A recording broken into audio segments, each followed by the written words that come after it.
everybody, welcome back to Slow Your Roll. I am Cody, and of course today we are joined with Alex, Chris, and Homer in ascending order from above me in the video. Today we are doing something different and interesting. We are playing a early access version of a third-party expansion, you could say, to Shadowdark RPG. Obviously, as you can see, it's called Ninjadark. It is an unofficial Japanese-inspired campaign supplement for Shadowdark RPG. There you go. So our group isn't that familiar with Shadowdark, but we brushed up. So I think we'll be okay. We're going to mispronounce everything. So forgive us. And lastly, this is a bit of a disclaimer just in case. If you're familiar with our channel, every now and then, especially for our home games, we put together art using AI to help like scene immersion and everything else. For this game specifically, we had the character tokens generated, but every bit of art otherwise is from the game. There isn't a lot of art in the early access version, but just so you know, we shied away from AI art in general for scenery and things like that. Let's get into this thing. Let's just start. I don't know. Who are your guys' characters? Let's start. Oh, guess what, Homer? You're first, just like normal. Well, I'm playing sweet, sweet Emma. At least she's like a cat. She seems sweet. Underneath, she's quite grumpy. So she's a spellcaster. She's sort of like, her background is kind of like monk-like, where she's like, it's all about like self-denial, like any wants or desires is sort of her background. And she's just got a handful of simple spells. One of her most powerful spells is she gets a spirit companion, which is going to, in this case, going to be a small stellar sea eagle that she'll have maybe like right on her shoulder, or will be flying above her in the air a little bit. Very cool. Hopefully she makes it to the end. We'll see. This adventure, like a lot of other Shadowdark adventures, is pretty brutal. So we'll see what happens. But next up, Chris. Hello, I am playing Yuki, who is a Kitsune yokai trickster. They are kind of a chaotic alignment character whose background is I believe it's pronounced Wako. It was a pirate, basically. They worship the deity Inari, and they are kind of like, from what I can gather, kind of like a spellcaster type of class. I don't know if it'd be like the priest class for Shadowdark or not, but they are a spellcaster who uses a ninjato to fight with, a fukiai, which is a blow dart gun, and has a tessin, which is like a folding out type of fan that can be used as a weapon and as a shield. So very excited, very stoked to play this, and for Ninjadark to be my very first gameplay into Shadowdark itself. So I'm really excited about it. Yeah, it's pretty cool. You're testing two things all at once. Yeah. That'll be fun. All these characters, by the way, are characters that are pre-generated specifically to run this game. I believe they'll be included in the module as well, but no guarantees in case that changes, because like I said, this is early access, so we'll see. But Alex, you are next. All right. So I'm actually going to be playing Yoshi, a Tanuki who's also a ninja. Honestly, the classic ninja archetype that you could imagine. I even have essentially the same weapon kit as Chris, except for I have ninja stars. So that's going to come in handy, we hope. My person's also like a disgraced noble, kind of like feeding into the luck and misfortune thing from a Tanuki. So we'll see if my luck pays off or runs out. Yep. And Alex convinced me right before we started playing. I also did it to spite Chris because he was being, fun. So Alex is starting with a luck token. So that's awesome. Well, a little bit known to you, it says on my character sheet, Yuki is an immortal and cannot be killed. All right, perfect. We'll see how that plays out. So do you guys have any last words? I mean, anything else to say before we start the game? I'm ready. Let's do this. Okay. Let's dive in. Here we go. Ninjadark. Script straight from the module itself. Every few years, during the Blood Moon, a mysterious shrine dedicated to the Dragon King Ryujin, rises from the Sea of Fallen Empires. Legends claim this gigantic hollowed-out Nautilus shell holds lost treasures of the Dragon King himself. However, there's something a little interesting, because it seems legends claim these treasures have never been actually claimed and are still there, despite the Blood Moon being something that's somewhat common, taking only a few years. So it's up to you guys to figure that out and see exactly what's going on with that. But something especially interesting. You are, I guess we need to put this together here. Why you guys know each other, because you're going straight into this thing. You hear this Nautilus shell, this fancy like giant Nautilus shell rises out of the sea. You collectively are going to loot this puppy. That's what Shadowdark's all about, and Ninjadark's no different. So that's your goal. You guys already know each other as the group of animal humanoids that you are. So yeah, do we have any backstory as to why? Oh, did you guys just come out of the woods and you're like, all right, let's go loot this giant shell? I have an idea. Yeah. I have like a monk background. What if I've hired these two unsavory characters to like escort me to go do this? I'm fine with that. See, Yeah, my sounds good to me. background is more or less a disgraced noble. So I am just picking up whatever jobs I can find. And you're like a pirate, right, Chris? You said? Yeah, my background's a pirate, so I'd say like maybe if this is like out, is this out like in the sea? You said, like out in the ocean? Yes. So this shell is just a little ways offshore. You will be taking a basically just like a rowboat there. So yeah. Yeah, yeah. You hired me because I got like a little boat, and I'm taking you guys out there. I love the Perfect. idea that I just Nice. like, I've never drank anything before, so I just went to like the grossest looking tavern I could find.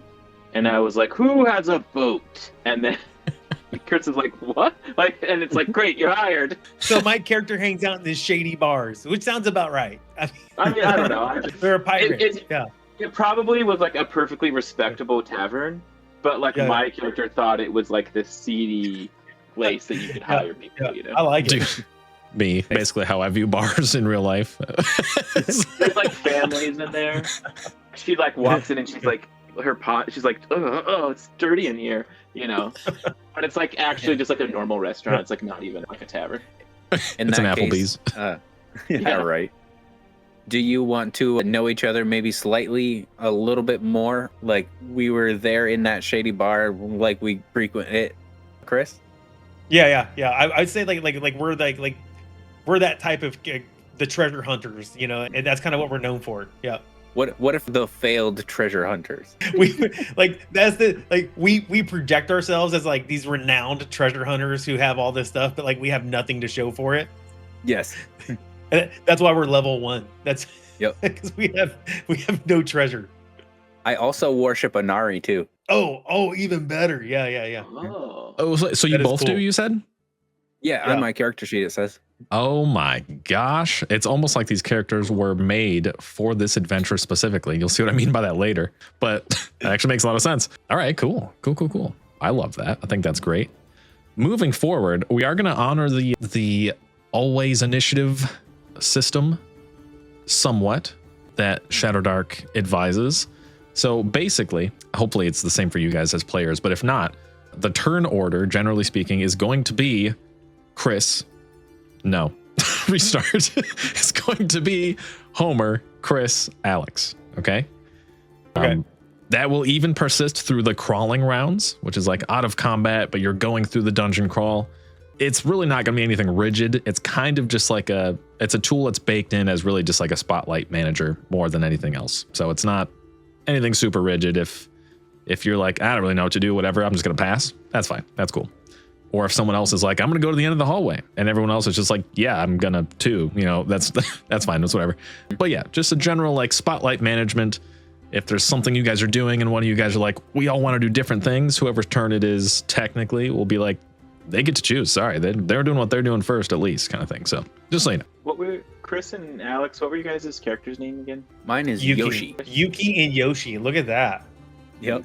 What does anyone know like the Japanese equivalent of like a captain would be? Because maybe that's what I would call you, like Captain Yuki. Not 100% sure. I'm just gonna say Captain Yuki.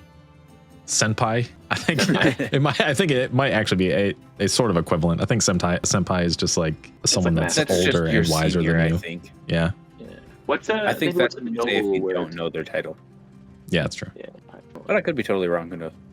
All right, keep going. I'm gonna look up feudal Japan terms and call you guys those things. Excellent. All right, very good. Okay, so you guys, this first bit, unless you make it more, will be somewhat just kind of narrative and cinematic. But this first bit, you heard about the Nautilus shell. I would say that Emma, that's Homer's character, right? Emma? Okay. I would say that Emma specifically knows, she's a little bit of a smarty, knows about the blood moon situation, has heard about this Nautilus shell that rises every few years with the blood moon. So planned this whole thing out. And now that you've hired your 2 hired guard buddies, failed treasure hunters rather, you make your way to the coast. You hop on I don't remember anyone's name. Yuki. You hop on Yuki's boat. You are all together and you begin rowing out to this massive structure that has just come out of the sea. That is just a large warped Nautilus shell. It's crazy to see. This thing is like vined. It's got algae everywhere. It looks like a giant in-ground cement pool that's just like covered in algae, like that same vibe, but just everywhere on the outside of the shell. And as you're approaching, you notice that there seems to be like the opening to the shell. It's kind of extended and even has like a ramp dipping into the ocean as if it was like, it's not your average shell. There's something different about it for sure. It almost seems manufactured to some degree, but you can see right into the shell. You can see the entrance. And it's kind of just a big waterlogged area. So you're at the front of this shell entrance. Homer, it'd be your call first. Are you just heading straight in? Do you want to do anything specific? Yuki, appears to be the entrance. Take us over there. Very good. Yeah. I'll be hopping up and down excitedly. Of course. I know where I'm going. I've done this plenty of times. This is not my first treasure hunt, of course. As I've told you at the bar, Yoshi and I are probably the most renowned treasure hunters known here on the island. So definitely ready to go. And I'm fumbling around my pack, looking for my torch to get out, and would get a torch lit, or attempt to light a torch. Okay. Kuge-yoshi would appreciate some wisdom from you. Is this too bold to just go in the main entrance here? Should we be, with all of your experience, is this some kind of trap? I mean, this is not my first Nautilus shell that I've come across. There's typically only going to be the one way into these. You're not going to find another entrance in on these. It's a one way in, not the same way out. Most of the time, there is a alternate exit possibly on these, but typically one way in. Let's just I'm ready to go right. Let's walk right in cautiously. But we need a torch though. Can't really see much without a torch lit. I'll also say adamantly, this is my specialty. Send me in there and I'll sneak up behind anyone who needs to see us. Hope your pockets are ready for all this gold. Oh, they're so ready. But in my studies, I could have sworn I didn't remember, and then, you're like off doing stuff, but I'm like, I don't think there's a lot of these, been in. I'm kind of like lost in the, She gets distracted. She's a cat, so. Yeah, that's true. And then I don't remember. Do we roll to light a torch or to try to light a torch, or do we just light a torch? Oh, you're all good. So you pull the torch out. The torch is lit. You realize it's necessary right away. Like the same time that you're kind of like stepping off of the rowboat onto this slippery ramp into the Nautilus shell. You notice it's necessary right away. It's like dark. It's already kind of like nighttime, just because I don't know why not. It's awesome. It's ninja time. So it is dark. This was their recommendation that we wait till dark. So exactly. As I mean, you may not be the only people seeing this giant shell, and you've heard the rumors. Even the 2 treasure hunters that were hired, you've actually heard of the legends of this place. Just didn't realize it was, coming up on you so quickly. So, yeah. So you head in. The torch illuminates the entrance chamber. 1 hour timer. Okay. In my studies, nobody's actually returned with the treasure before, but do I know of any common traps or mishaps that maybe people come across, or dangers people come across? Of this specific place? Yeah. Okay. Let's see, that's pretty fun. This one will make a bit of a fate thing. Go ahead and roll me a d6. Oh, okay. Unfortunately, most of what you've heard is just legend. You're smart enough to gather regardless that it's very possible. This is the first night that this thing is here.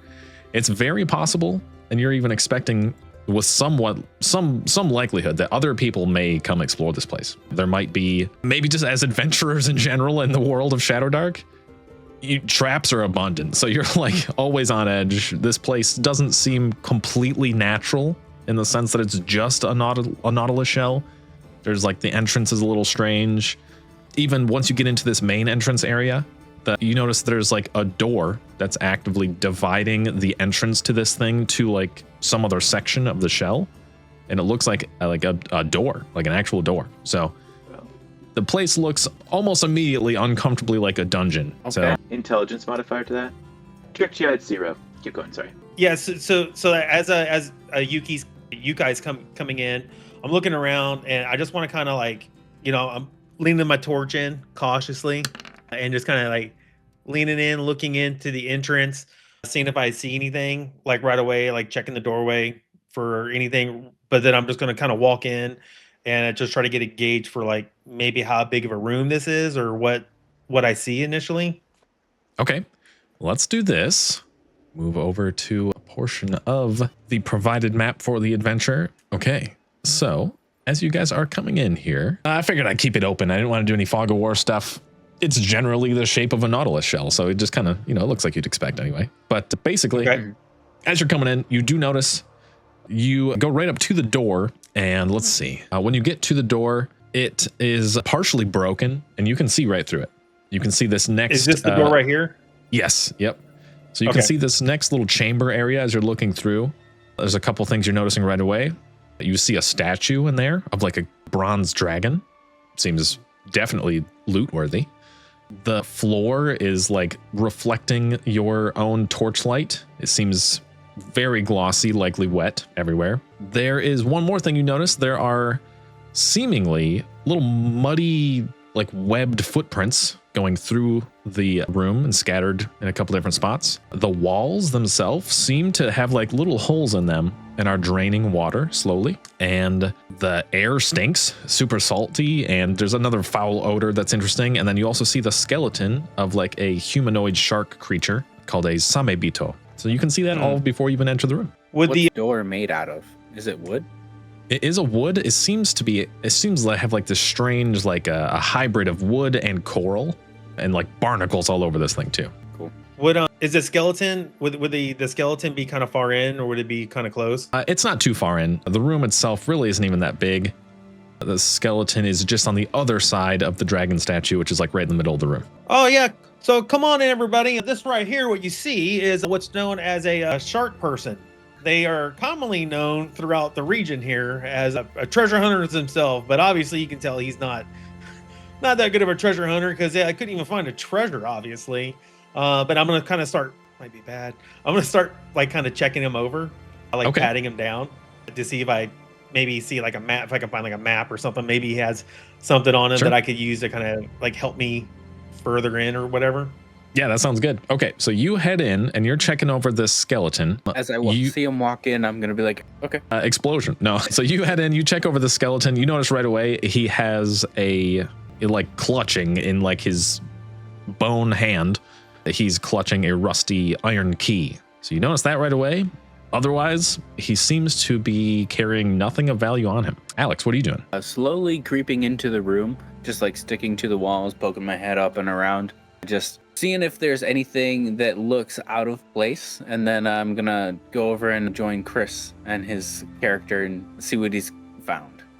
Okay, sounds good. So you're poking around and kind of just checking. You notice as you're just looking around, because I'm going to treat that as your action technically, you notice that the statue of this dragon has 2 pearl eyes that are like the biggest and like nicest looking pearls you've ever seen. You know right away that's going to fetch you at least 50 gold if you take those puppies. So you'll notice that. Just turned into $signs, I tell you what. Yeah. So you do notice that. Are you taking that further? Or you said you were looking around. So that's the first thing you see. You're like, that's depending worthwhile. on how much I'm able to do in a specific like motion or action or whatever, I would move towards the dragon, but cautiously. Okay. You do exactly that. Are you doing anything as you're seeing your companions head in and do all this? What were the main objects in the room again? The skeleton, the bronze dragon. What else was there? Really, you're just noticing that the air stinks really bad. The floor is really slimy and slippery and has footprints on it, like webbed footprints. And then the walls seem to be actively draining seawater. like into the chamber, not like super rapidly, but it's like you take notice of it. It could be an issue kind of thing. I think Emma will be following along. She's like immediately disgusted by like the sliminess and is like kind of tiptoeing as she goes.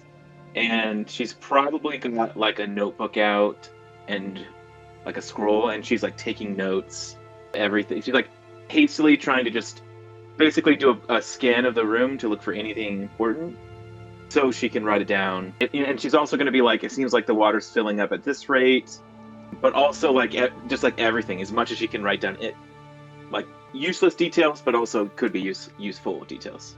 Okay. I will say that they actually end up completely useful details. You actually notice one thing right away as you're, jotting everything down, might be important. You get to the walls and where the sea water is draining. You notice that pretty much as soon as you go over and pay attention to them actively, that they're draining more and more, even to the point that the room is like noticeably more full than when you walked in, like a couple more inches of water. And then you all actively feel just like a earth shattering, just like rumble. And like when you first go in an elevator, you feel like the ground drop under you a little bit. It seems like at a somewhat rapid pace, the entire shell might be sinking back into the ocean. So that is a thing. Okay. So just like bracing myself against this door. Wired whiskers, what was that, guys? Is this thing alive? Yoshi, I think we're sinking. Well, like with most Nautilus shells that I've come across, the many other ones that I've dealt with, these things can be quite tricky. I mean, they come up, they got to go back down. So, Can everyone swim? I know how to swim. Looking back and forth. I am a 3-time swimming champion. So no. Can you? I like to avoid water when I can. Did I? So I saw the key. Do I need to say that I grabbed the key?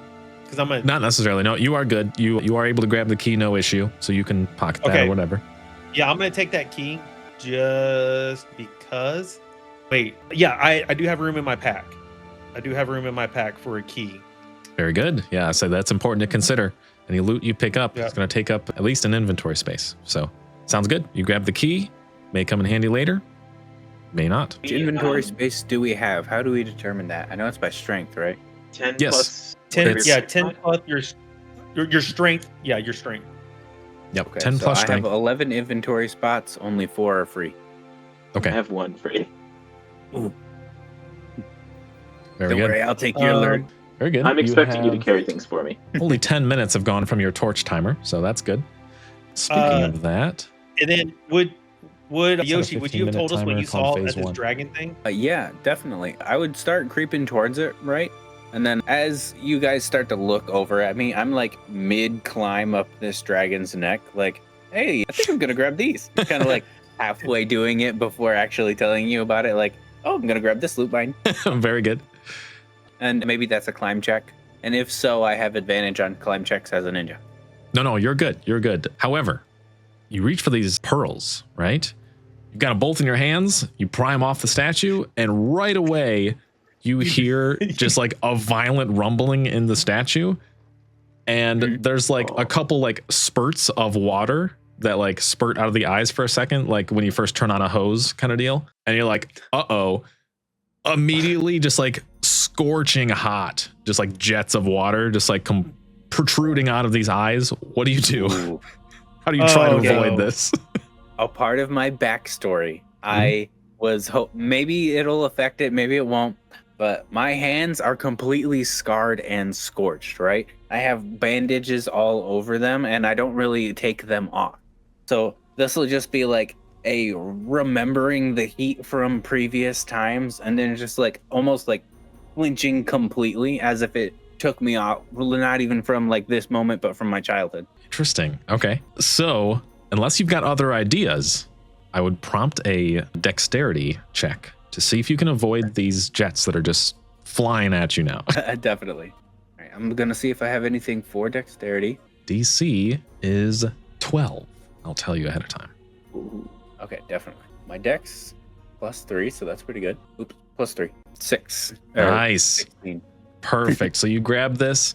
It's almost like slow motion, and you like visions of your childhood trauma basically just come rushing back to you, and almost mindlessly you pretty much just like completely dodge back like Neo dodging bullets, and you guys see like this Tanuki is just like clinging to this statue with his legs and just like hanging off of it backwards as the jets just like launch over your head and like actually kind of crack some of the shell and like stone walls there. But you have managed to avoid it, and you've got 2 pearls worth 50 gold each. That is also Nice. 1 XP for you. Ooh. I was gonna mumble to herself, praise Amaterasu. I think that's how you say it. That's her deity. She's like, I knew I chose right people. You've guided me well. Yes. Inari is very gracious to us. The treasure hunters is very good. Well done, Yoshi. But if we don't see nothing else, we need to keep moving. We don't have much time. If this shell is going to keep going back down, we need to keep moving. Definitely. And I'll be like, yes, honor to all gods. And I'm gonna very poorly say whatever your god was that you pledged to, and then I'm gonna like privately be like, That's really Mine funny. is literally like the most common generic one of the time, by the way. Oh, Amaterasu, that's the one. Yeah. Yeah, Nice, mine's like Zeus type of a deal where it's like the, Very cool. And then I'm gonna say like we probably need to keep moving at this point. Okay, everybody good with that? Yes, Yep. that seems wise. Tuck my pearls away.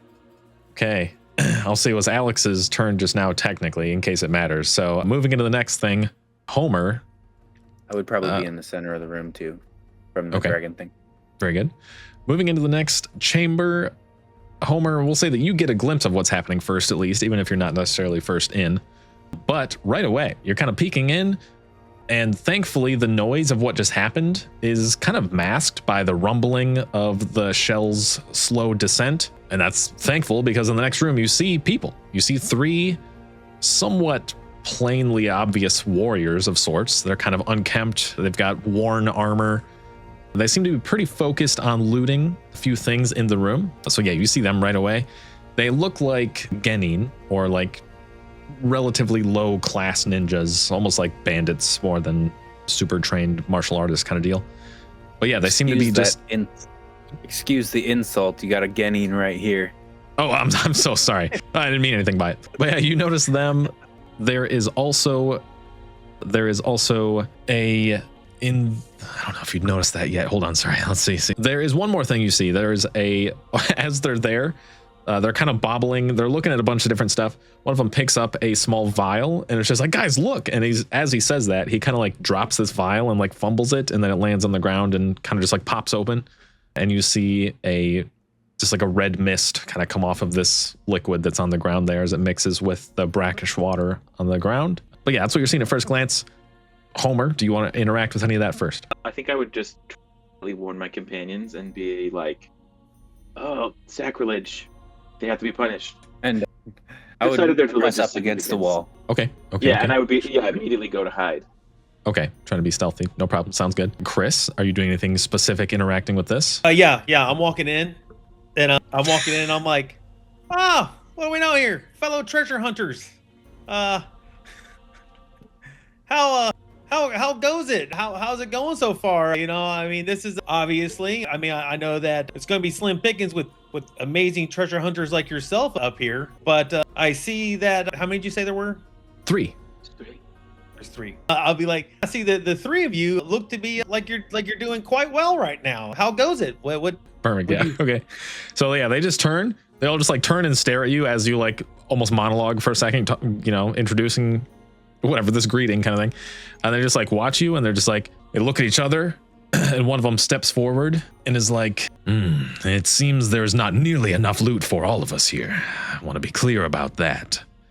Now, we don't want any needless bloodshed. How about, I'd like to propose something, a specific solution to this. How about whoever's your boss, leader, whoever you think's the best of you, will duel the best of us, and whoever wins gets to keep going.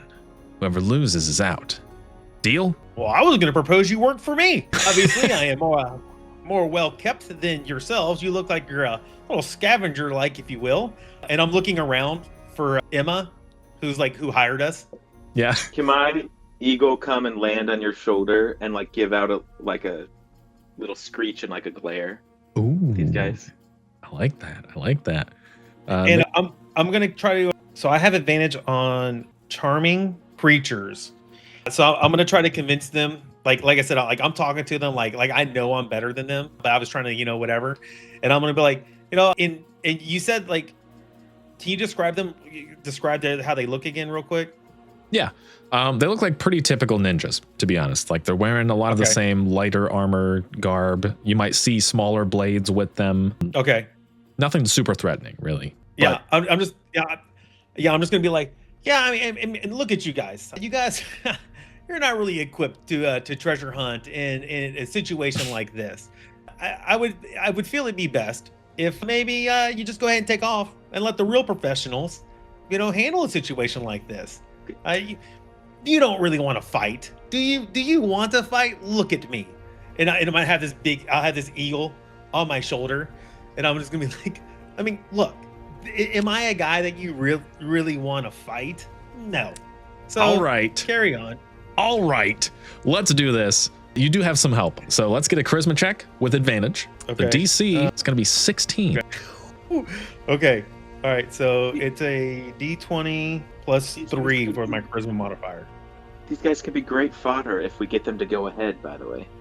Ahead of us. They could find traps for us. Kill him. Oh, you did it.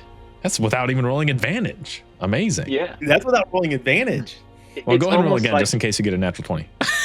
Or I feel like he maybe got lucky. Okay, I'll roll again. He without using his advantage, he got lucky. Maybe he gained some luck. Yeah. Even Actually, a little better. Dang. Okay. All right.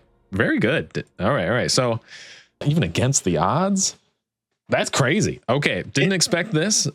And I would say like the eagle, like when I'm pointing at the eagle, like the eagle does that, like where it spreads its wings out and does that screech, like that screech type of thing.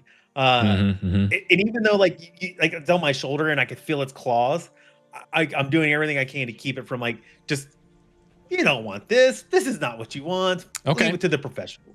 So let's say instead of their confident duel proposal, they'll basically hear you out and be like, they seem to be a little bit intimidated for sure. And they're like, kind of turns back to the rest of his group and he's just like, this isn't worthwhile anyway.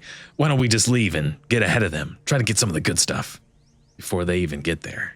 And right away, they're all kind of intimidated. And they're like, yeah, all right. And they're just like, yeah, whatever. Have a good time finding nothing. And they just kind of quickly try to jot onto the next chamber. Did anything happen I'll with let the him go. red mist on the floor?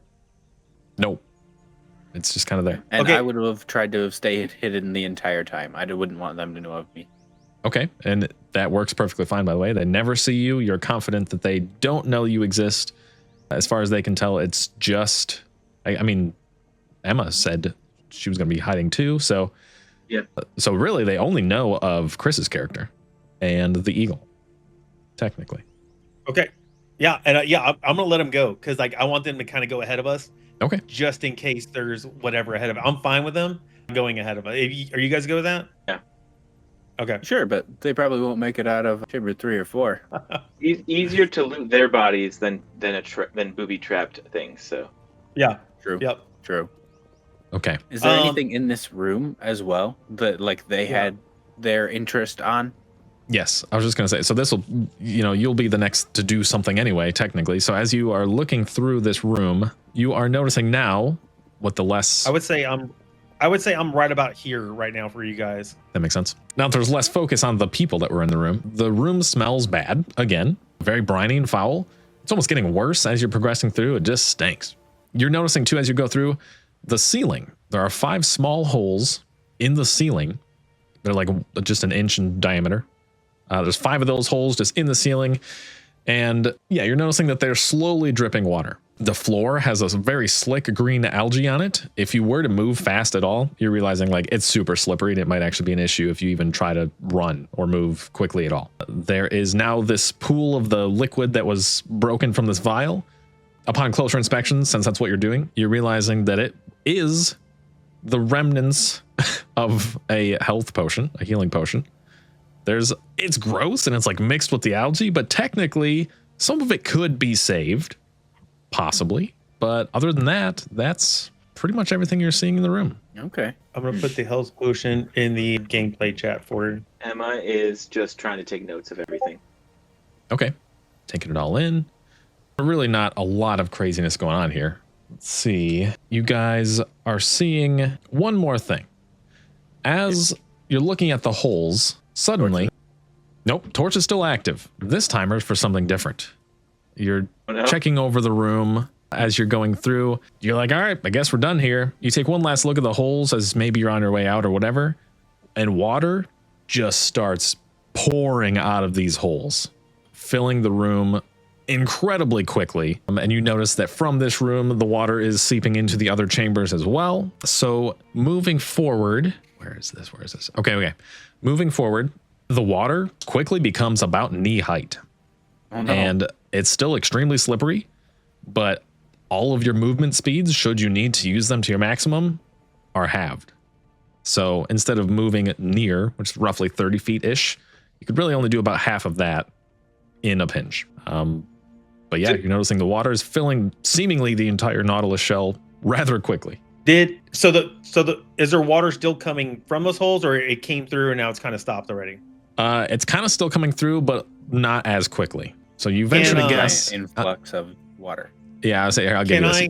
You venture to guess that you got maybe 45 minutes or so before it's gonna be like you're gonna be holding your breath and swimming out of here, kind of thing. We need to hurry. Yoshi, can we hear called phase 2? Can we hear like the ocean sound coming from these holes? I feel like we would hear the ocean sound from a Nautilus anyway. Yeah. Well, I'm just trying to figure out like is it the ocean that's above us right now? Like, I feel like it's almost obvious. Where's the water coming from?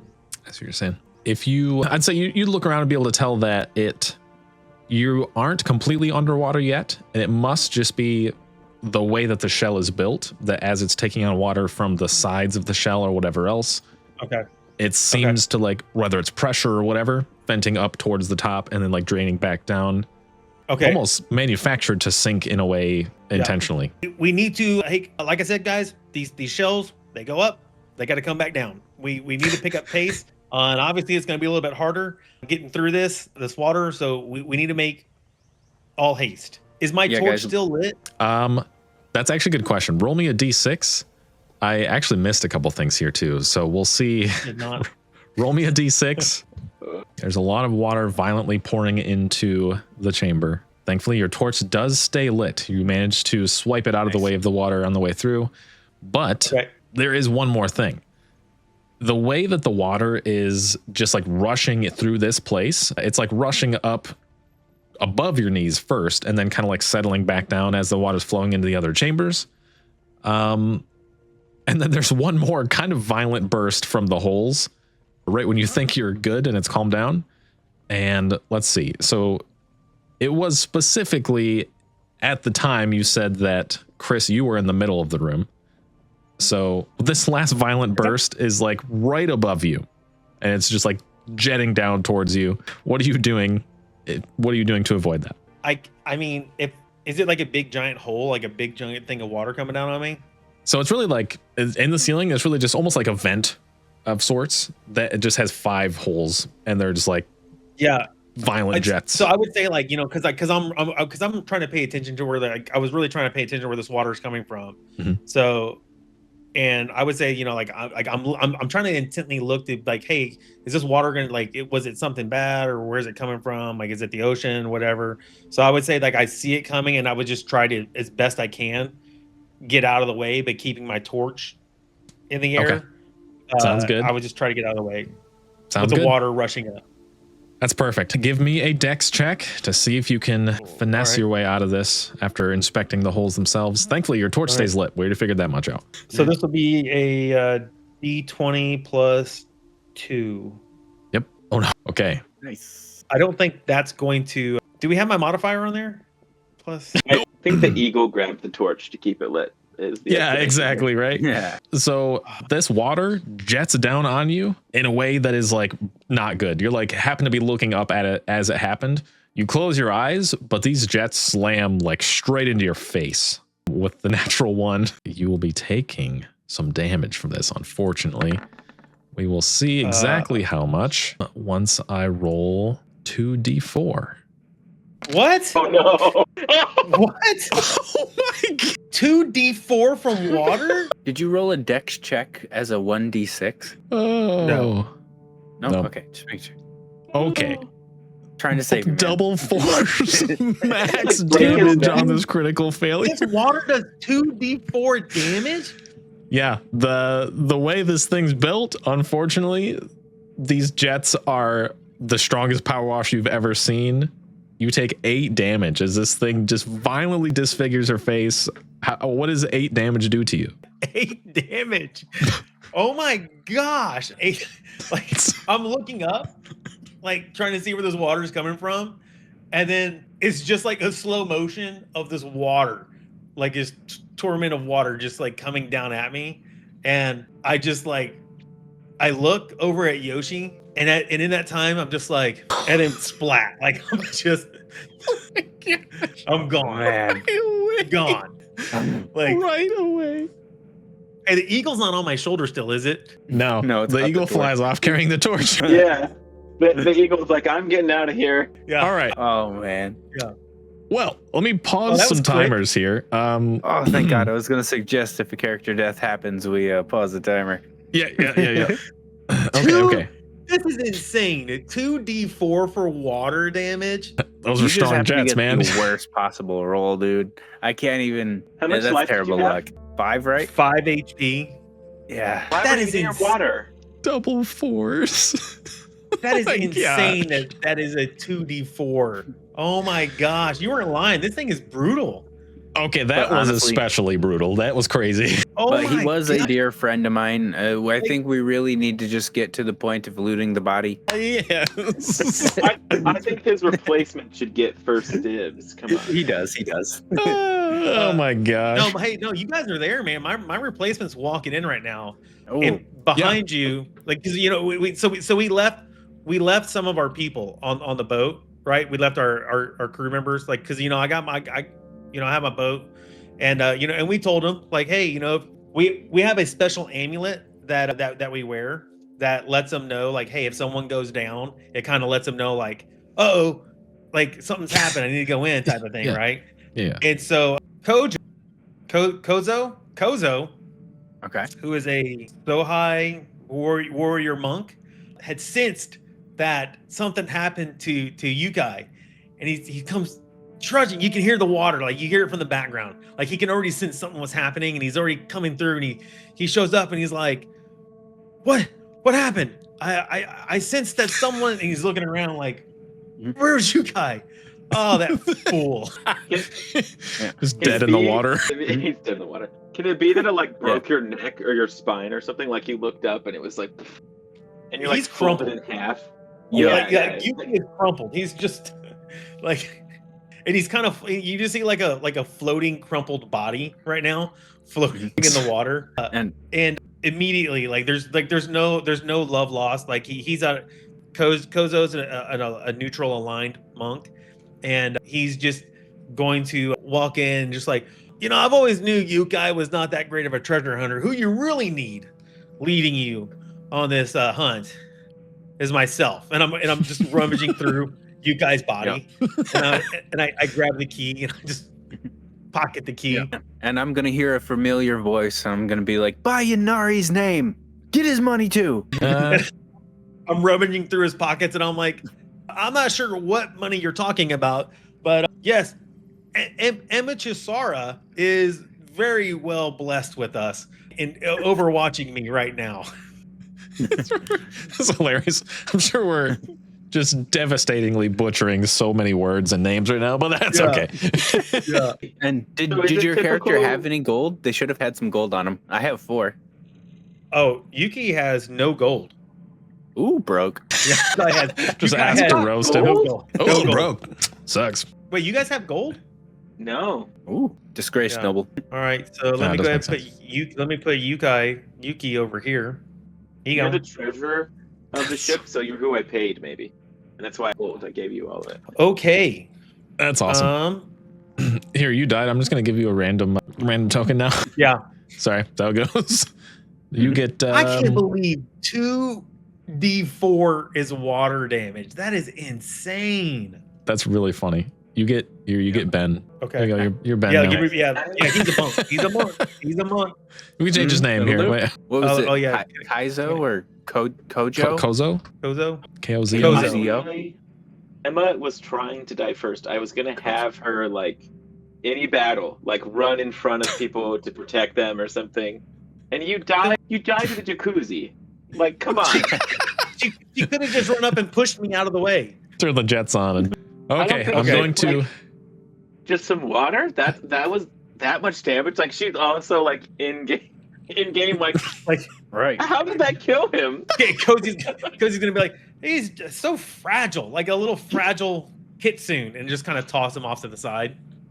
This is how ancient Japanese craftsmen found water cutting. Yeah, right. So, For real. my gosh. Okay, I'm resuming Right. the torch timer and Okay. the other timers as well.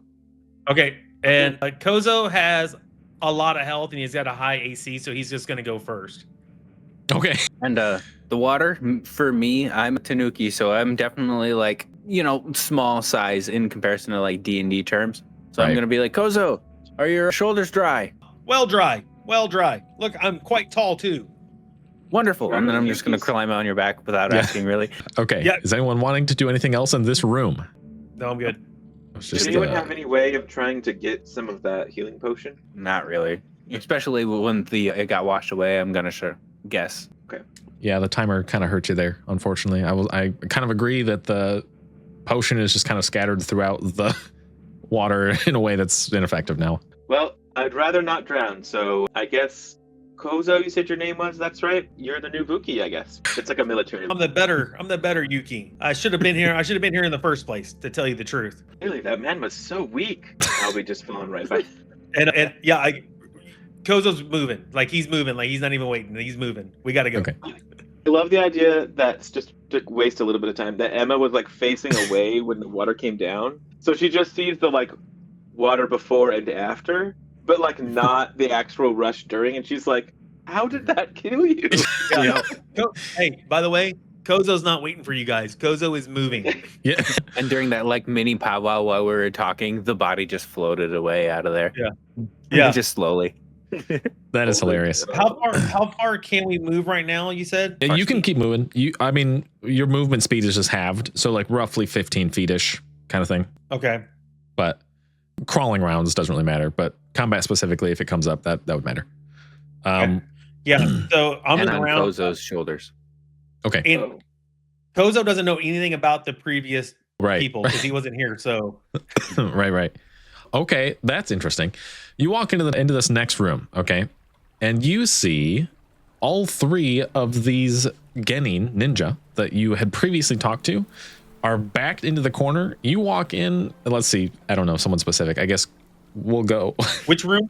Are we in 3 right now or? So you coming from 2, heading into 3. As soon as you're like at the threshold there, looking into Gotcha. 3, you see the 3 Genin. Is that right?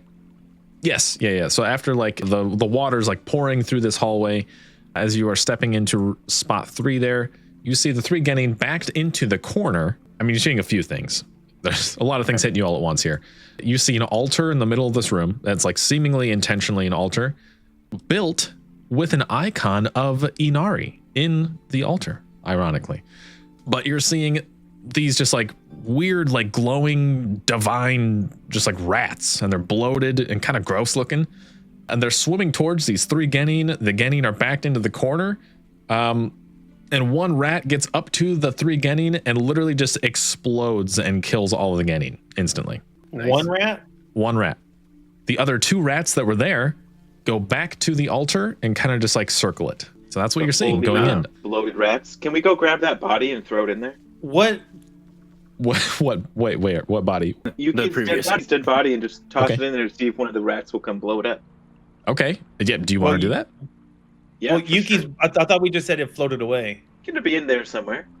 Yeah, that's fine. It was kind of for comedic value. So it would if almost be matters, it funny. doesn't matter. Realistically, it floated down the hallway, and it kind of makes sense. Like Yeah, it okay. floated down the hallway. So right about now, it's like it bumps you in the back of the leg, kind of thing. Yuki's dead body bumps you in the back of the leg. Oh, hold on, real quick. You said, all right. You said we see an altar though. Yes. So to be more specific, you are seeing an altar. It's like it is kind of raised out of the water a little bit, so you can you can see it plainly, which is good. It's a red and gold platform. It's like very ornate and interesting. It seems intentionally like an altar of worship of some sort to Inari. There is a bowl that is upturned, and there's like scattered rice on the altar as well. And it looks like there's a bottle that's broken with, you can tell it looks like a bottle it's like a sake bottle on purpose. It's like a liquor bottle that is kind of broken on the altar as well. And you're seeing 3 carved jade fox figurines on the altar. And then the only other thing worth note is the rats that are there. So you're seeing all that first. I think Chris ended up doing the last couple things that were fun. So I don't even remember what the order is, but I know that happened. So I guess maybe we'll say Alex, is there something you want to do to interact with these first? If we were going to go with the toss the body at them plan, I would let that happen. But I do have my ninja stars, so if that doesn't work, that would be my default plan. Okay. Do we want to do the body thing? I know Homer brought it up. Yeah, I doubt I'd be able to toss it, but I'm more than willing to pretend to help. Okay. You could totally just kind of like push it in there enough to, interact with the rats at least in one way or another if you wanted to try that. No need to waste a perfectly good dead body.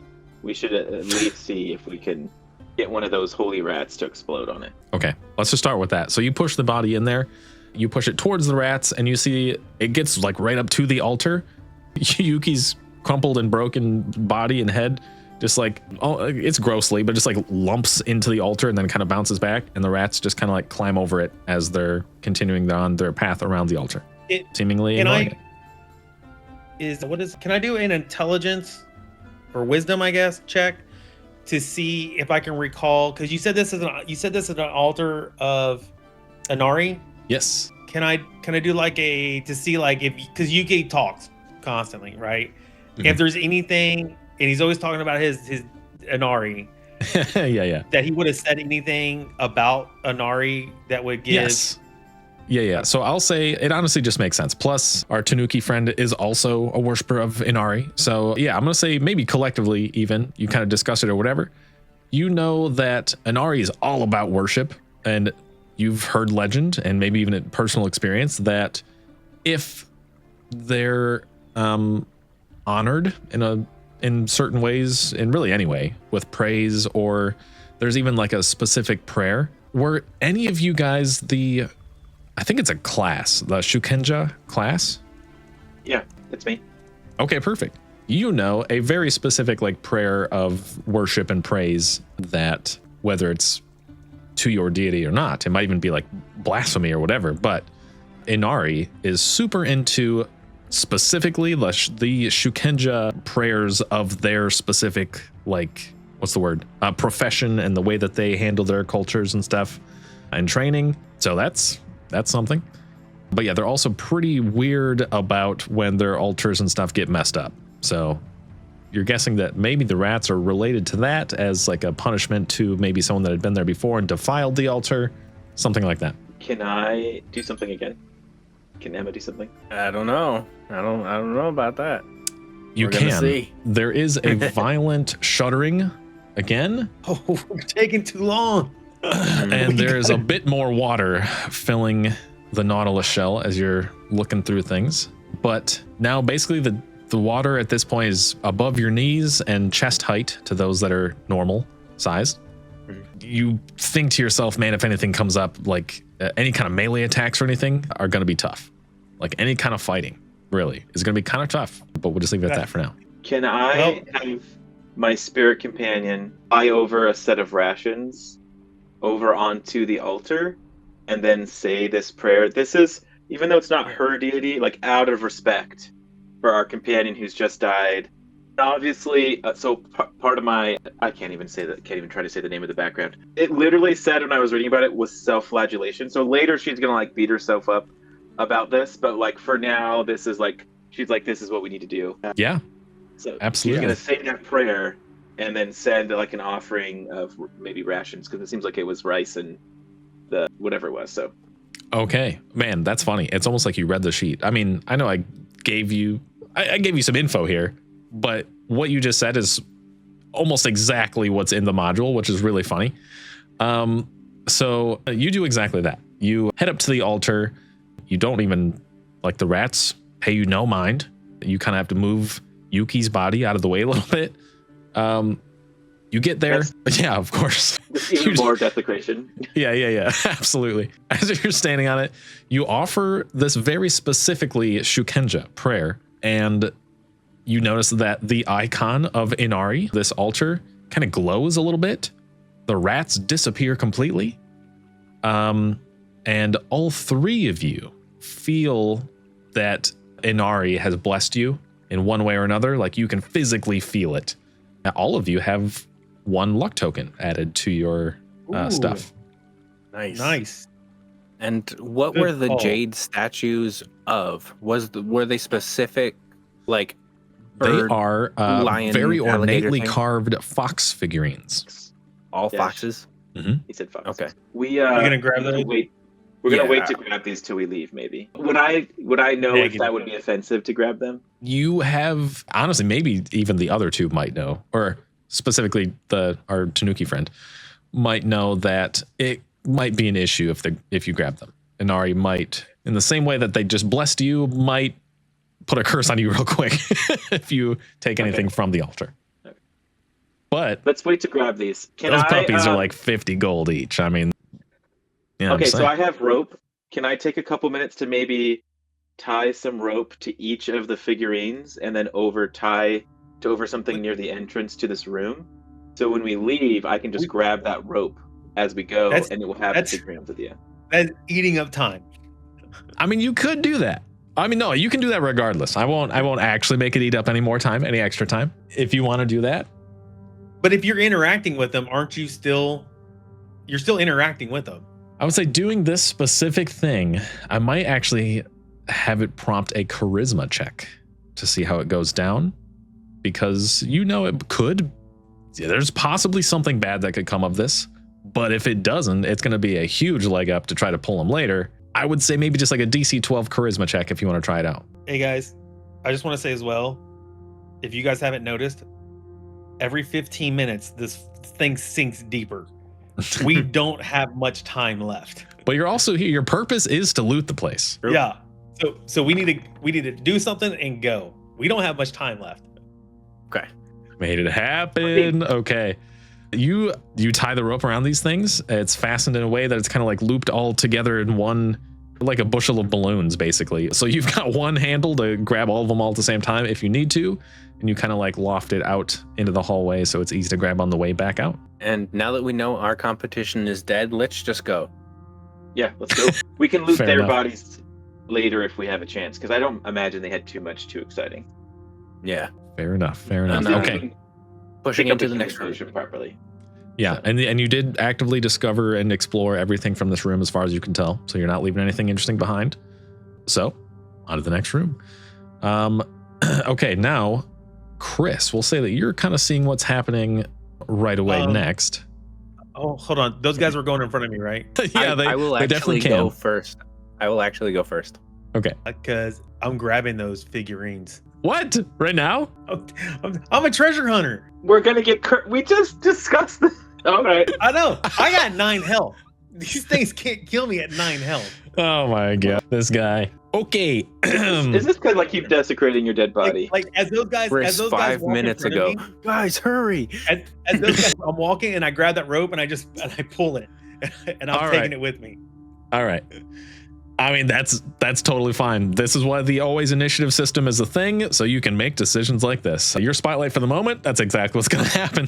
As you're kind of going out of the room, the rest of them, you kind of let the other two go ahead of you a little bit, and you kind of run back and grab that rope. You get ready to drag these 3 figurines with you. The second that these jade figurines, oh yeah, what's up? There's 5 figurines. Didn't you say 5? If I did, I mistake. It was a mistake. If so, it was supposed to be 3. Sorry. You go. Oh no, you're good. So you pull this rope. The exact time that these figurines leave the altar, you notice just like 4 of these same like red glowing divine rats just appear around the altar and just There's start 3 like a minute ago. I know. And they just start swimming towards you. Real quick, With as the just like amount a of dead reaction bodies to in that, what are you doing as you notice them swimming towards you? I'm gonna move like the wind and move across walls and water at full speed. I'm not slowed by water. Oh, That's not at one of all, my- actually. No, one of my features is I can move across walls and water at full speed. Oh my Ending gosh. Yeah. So And I'm this just was your moving. plan the whole time. Okay. Where are you trying to move to? You're definitely faster than the rats right now. Oh yeah, I'm gone. Like as far as I can go. Like whatever my full move speed is, I'm leaving. And if I'm coming up on these guys, right? Let's say I come up on these guys. Am I seeing a door right here? Yeah, okay. So you run this way. You're quickly outrunning the rats. That's no problem. You notice there is a heavy metal door that is at the end of that hallway, stamped with some ornate like sakura blossoms. And right away, the door's there. You're blocked in right now. Does my key work on that door? Okay, go ahead. Hey guys, we gotta go. We really need to go. Alex, yeah, exactly. You see him come in, and there's just like rats swimming a little ways behind him. And you see him also just like holding whatever. Doesn't matter. It'd be pretty funny if you're just like holding the 3 figurines as you approach. Well, in all of those shenanigans, I feel like I would have had a second to at least look at the door before he showed up. Absolutely. So your call now, you're looking at the door. So yeah, you're interacting with the door or whatever else. Your call. What are you doing? Does it look like it can just be opened? Because that was my intention, to just go through it. You reach for this door. It is locked firm and has a very strong door. Okay. And then I would try to contemplate pickpocketing it or lockpicking it. But other than that, I can't really think of anything else. Okay. So you do notice Kozo coming up behind you. Kozo, you're seeing that the door is locked also. You notice there is a keyhole, Alex. You notice there is a keyhole, and you totally get down to start lockpicking this thing. It's going to take you a minute. At least the rats will definitely catch up first. I'll leave it still kind of there with you. Are you doing anything else with that? Not necessarily. I'm just going to try to pickpocket the lock. And if somebody stops me, then that's totally fine. Okay, no problem. Homer, what are you doing in this mess? There's a lot of pockets on this door. Yeah, there are. I'm like, we got to get, now that I see Kozo coming down the hall, because I'm like maybe watching his back, I'm like, there's like a red glow coming behind him. I'm like, yeah. This guy's trapped us in here with exploding rats. We need to get through that door right now. Kozo comes running up. I got a key. Gimme. The key. All right, the key goes into the keyhole firmly, and at first it's really hard to turn. The door is super rusty, the key is super rusty, and then it clicks and the door is unlocked. And you are able to push the door open. Nice. Has it been an hour? Do we need to switch torches? No, No. not yet. We don't, but we're almost out of time. Okay, let's go. With that door open, is it hard to open or is it easy to open? Now Does that it it's take unlocked, just one person? Goes right open, no problem. I mean, it's rusty, okay, but loud squeak. Door opens. You're noticing right away in this room there is a large cage that is like a reinforced. It's like made of coral. I'm closing the door, by the way. Okay. Wait, can we make sure there's a keyhole on the inside before we close it? I closed it. It's gone. The door's closed. I'll That allow action- it. Okay, I was gonna say that action wasn't your call yet. It would be yeah, well, that makes sense. That doesn't matter. So you make your way into the door. You close the door behind you, and you hear the rats just kind of like thud into the door. Honestly, not that violently. They're rats and they're like swimming, so they just kind of like it's just like touching the door. But the door is closed. Thankfully, there's a keyhole on your side as well. You seem to be relatively safe despite the water rising still. But now that you're in the room, bunch of stuff to observe right away. There's a cage seemingly made of like a hardened, reinforced like coral. And there is a prisoner in this cage. It's a bulky turtle-like humanoid. You're noticing also in. Oh, actually, wait, hold on. Is that in or not? Yeah, you're noticing also in the cage there is a tablet, like a stone tablet, that has some sort of writing on it in Sylvan. I don't know if that matters to you guys. I speak that. I do too. Excellent. Okay. So yeah, you can see that you. Pollock Sylvan? Oh, was that? Pollock Sylvan is what my character sheet says. That's probably it.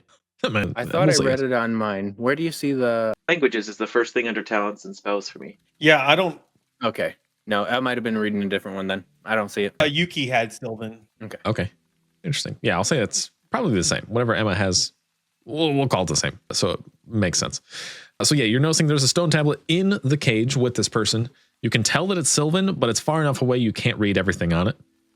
But you're also noticing that there is something on the ceiling that looks to be some sort of exit, but it is crusted over super hard with rust and barnacles. But it looks like an opening. Like you can see a little bit of daylight or moonlight, I guess, coming through some of the cracks of the exit there. So let's see. Alex got the door open, got in the door, closed it. We'll just kind of go back up with Homer, I guess. That was kind of the last thing that happened. So I'm going to try to speak to the turtle in Sylvan, maybe? Okay. Turtle person. Turtle Very lane. good. You do exactly that. And this turtle person, basically in Sylvan, replies to you as you kind of greet it or whatever. And it kind of like isn't really moving a whole lot at first. And then it peeks its head up, looks over at you. And you're noticing this person has like a strange, like part of its head is almost like a bowl. And in the bowl, there's a liquid. And it kind of looks over to you and like you see it reach up and like touches the bowl and like wets its turtle fingers. And then just kind of like claps them in front of him for a second. And then like wipes his face with it and then looks at you and replies in Sylvan. And is basically just like, you have to let me out. Please, you have to let me out of here. I've been here for so long. I can't take it anymore. What's your purpose in staying in this cage? I don't even remember. It's been so long. But if you let me out, I'll give you a secret, a very important secret. It will advance your entire life. I swear. Who put you in here? I wish I could tell you. I don't even remember. All I remember is the secret. Well, that sounds terrifying. Leave him here? Does the tablet fit through the bars? Yeah, it could, yeah. You can't necessarily reach it from outside, but the tablet could fit out of the bars. Okay, I'm going to tell him that I'm going to need him to hand me the tablet before I can let him out. Okay, and he's like, I don't know. I don't know what it says, but I guess that's fine. I used to be able to read this, but now it's just gibberish. I don't know. No. And at that moment, enough water has protruded through your torch that unfortunately it does go out, and you are left in complete darkness. Complete darkness, pitch black. You hear some shuffling in the cage, but can see nothing. I'm at the exit hole. Okay, you kind of like, thankfully the water's almost helping you at this point. You are able to kind of like cling to a couple of the holes in this exit. It's almost like a grate, and it is just like a little bit of moonlight that you can see coming through, and you can smell fresh air out there as well. But so let's see, Homer's talking to him. You're at the exit hole. It is pitch black. Who's doing anything with light or a torch or anything? Yeah, can I do it?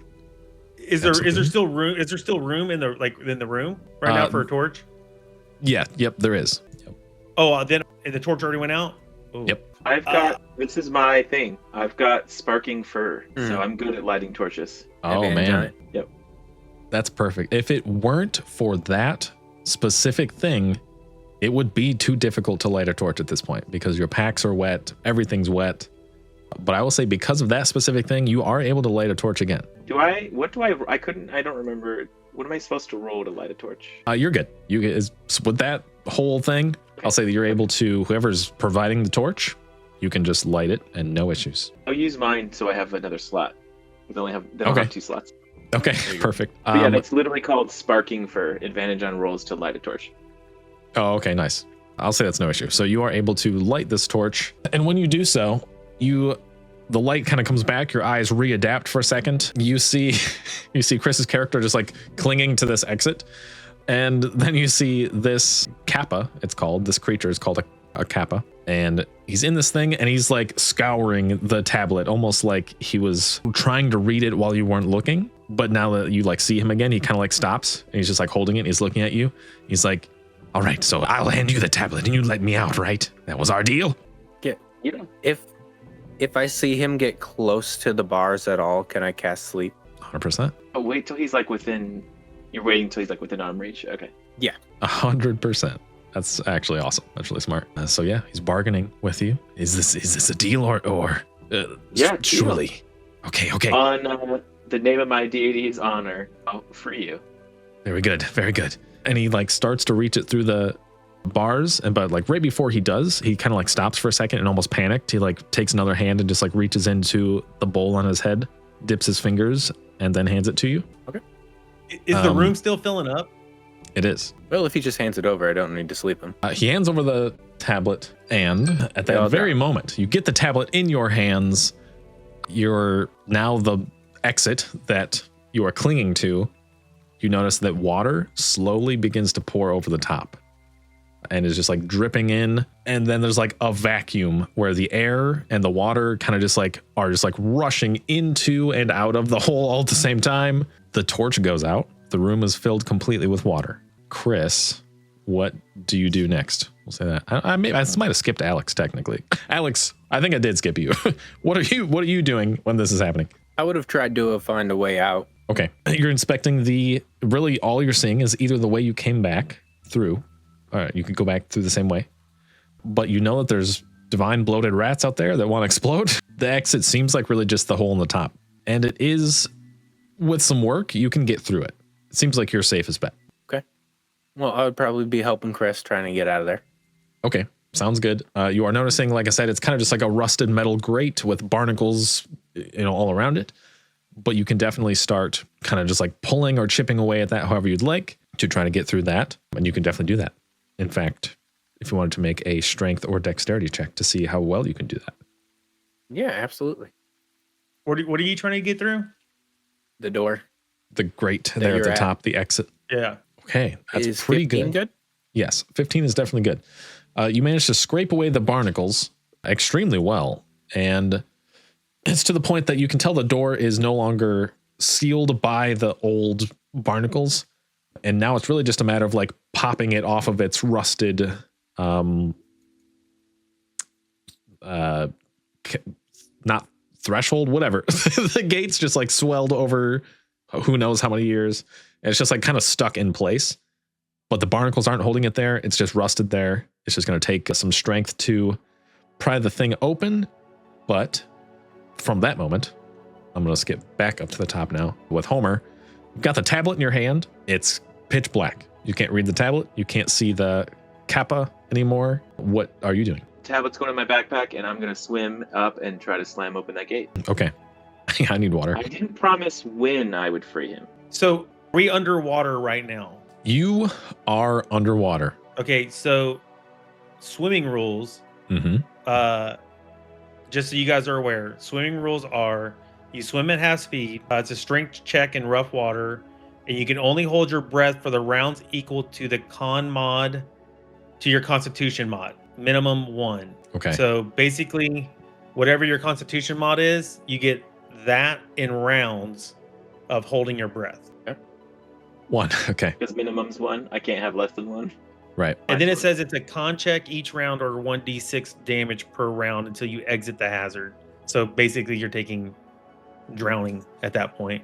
Right. Yep. Okay. So I would immediately tablet in my backpack, and I'm going to try to swim up and get that grate open. Okay. I'd slam into it as hard as I could.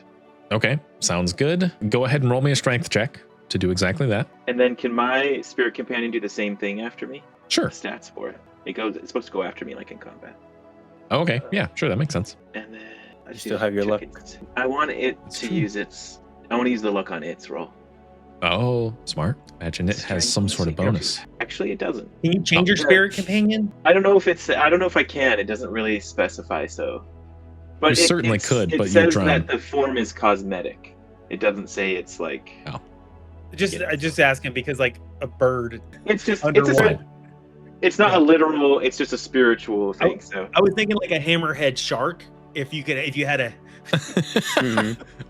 With a sledgehammer head. yeah. yeah, it'll turn into whatever makes sense, and then I will. Okay. Here's for my spirit animal, which I'll use my luck Okay. to get a 6.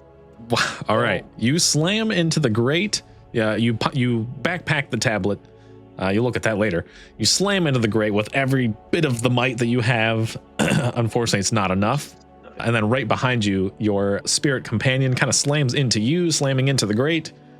And really, it's just not nearly the amount of gruff you would hope it'd have with all the water that you're dealing with. Chris, what are you doing? It's pitch black. Your friends are crowding you at the entrance, or exit rather. Yeah, I'm just gonna I'm gonna use my strength and just kind of push my feet against the ceiling and just pull. I have a constitution of 2, so I can hold my breath for 2 rounds. Okay. And I got a strength modifier +3. So I'm just gonna try to use everything I have in me to pull that grate open. Sounds good. Go ahead and do exactly that. Strength check. And this will end the first round technically underwater. Yeah. And I'll use my happens. luck. I'll be using my luck token as well. Wait, did Alex go this round? He was the first turn while the water was still in the room. Okay. Ooh. That's going to do it. Good. So you, things are getting tense. You're at the exit there. You finally are able, there's just like a loud like creak that's almost like makes you cringe a little bit, even though you're underwater, just like the way it reverberates through the water. Super loud as you just like yank this who knows how old rusted gate off of the ceiling. And it like almost pulls you away and like into the water a little bit, as it's just like a heavy metal grate. So you have to like quickly let go of that. But you guys collectively see the exit. And I will say that ends that.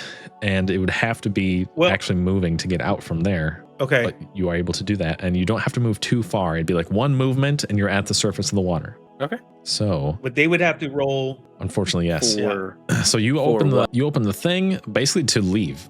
It would be an action to leave. You roll a 1d6 damage because you guys only have breath for 1 round. So going into the next round, you would have to roll a 1d6 damage. It's true. To see if you can make it out. It just says then con check each round or a 1d6 damage per round. So you got to make the con check, not the d6, right? No, it's one of the two. But I don't know what the con check's against. Oh, Wouldn't it just be, a d20 plus whatever your constitution is? I guess. probably. It'd be.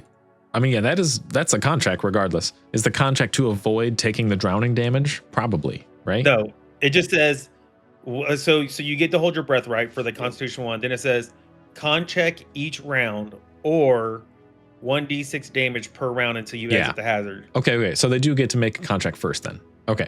So that's good. Well, it's one or the other. It's one or the other. Yeah, it's saying If you it's fail saying the check, then or. Okay. Yeah, I got you. You make the contract or you fail and take the D6 kind of thing. So that makes sense. I see what you're saying. Got you. Okay. It's just shorthand. Forgot about Cool. So that's good. Okay, cool. So now it'd be Alex's turn. The entrance is now, or the exit rather, is now actually available. You can get the heck out of here. It is pitch black. Thankfully, you can see a little bit of moonlight. You can tell where you're going. So go ahead and just make the con check to make sure you can hold your breath as you're making your way out. What's our DC on this? That's a good question. I was going to say 12 because that's what all the DCs are just for the traps and stuff anyway. So I was like, I'll just stick with that. Who cares? So 12. And you met it perfectly. So that's great. You are able to hold your breath. You're like wincing as you feel your lungs just like crushing. And you're like, oh no, this is way too close. You start to absolutely panic, but you are able to use your movement to get to the surface, take a deep breath, and you are totally fine. You look back down into the darkness under you, and you only vaguely see the foggy semblance of the shell sinking below you. Far too large in the water, like big time thalassophobia vibes. And Homer, you would be next up if you're trying to get the heck out of there. Con check first. Can I ride on my spirit animal to get like advantage? Ride on your spirit animal. Or like, That's crazy, but sure, yeah. Support me in some way. I should have saved my luck for this. Oh.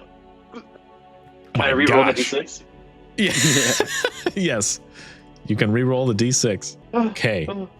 2 damage as you feel like the air pushes out of your lungs and you are like instinctively you inhale a little bit and it feels like fire enters your lungs as literal water and you're just like coughing violently at this point, but you do make it back to the surface and you're just like coughing, leaning on your friends to try to not go back under. And then Chris, you don't even need to make the con check. Are you just heading out of there? Does the person in the cage look, what does it say? Code of honor, spare the weak or lose your class abilities. Does the person in the cage look weak?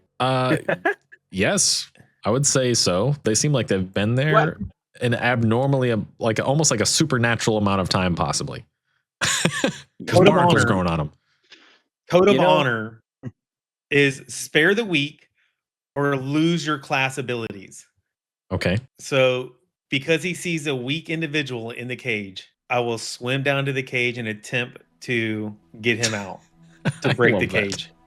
All right. You head down, you reach down, you grab the coral. You can hardly see what you're doing. Well, you can't, actually. You can't see what you're doing. You just swim directly down. You basically run into the cage as like one of your hands kind of slip through it for a second before you realize you're there. Yeah. And you feel just like the cold, jagged edges of this coral cage on your hands. You kind of tug for a second, and it's gonna be kind of tough. But you would just make a strength check to see how well you can just break this cage. Would I know? I mean, would you be willing to tell me what I have to achieve to break the cage? 15. Oh my god! You got +3. Oh, so I feel like my character just is going to make it's in his code that he has to make the save. So he's going to make an attempt. I'm not going to say he's going to keep making an attempt. Yeah, fair. Yeah, one attempt and then he'll swim to safety. Yeah. Yeah. This action would be the second round, technically, too, by the way. Can I roll my luck one on this one? You certainly can. Because I didn't roll it earlier. Can we share luck? Normally, no. Maybe my if you come up strength with something creative on your three? turn, who knows? Maybe. Yeah. All right. Let's go. Come on, 15. There it is. At There first, we it go. seems impossible. Then you have a sudden wave of adrenaline, realizing you can't hold your breath much longer at all. And you feel the coral cage just like crack beneath you, and you kind of like lose your grip from it, and you're kind of just like flailing in the dark for a second. And then you feel almost climbing you, this turtle folk literally just kind of like uses you to just like climb up past you and just like almost immediately submerges next to the rest of you guys.